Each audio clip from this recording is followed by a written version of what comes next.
नमस्कार. बीड प्रहार लाईव्हमध्ये आपणा सर्वांचं स्वागत आहे. शेतकऱ्यांनी नवीन नवीन प्रयोग केले पाहिजे शेतीमध्ये आणि त्या नवीन प्रयोगामधून चांगल्या पद्धतीने उत्पन्न मिळवले पाहिजे आणि त्यामुळे शेतकरी आहे ते शेतकरी आत्महत्या करणार नाही.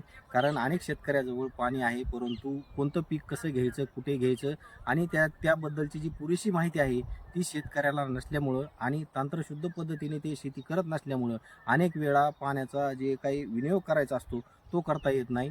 त्यामुळे शेतकरी आहे तो सक्सेस होत नाही. अनेक वेळा आपण पाहितलं की जे शेतकरी आहेत ते कमी पाण्यामध्ये देखील चांगल्या पद्धतीने उत्पन्न घेतात आणि नवीन नवीन प्रयोग करतात.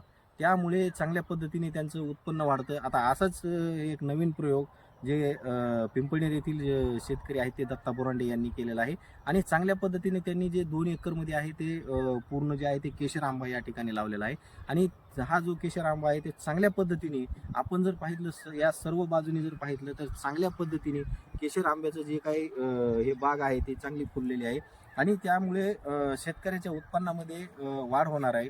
शेतकऱ्यांनी पारंपरिक पद्धतीने शेती न करता काहीतरी वेगळे पण जपलं पाहिजे, काहीतरी वेगळं केलं पाहिजे आणि त्यामुळे शेतकऱ्यांच्या उत्पन्नामध्ये नक्कीच वाढ होऊ शकते.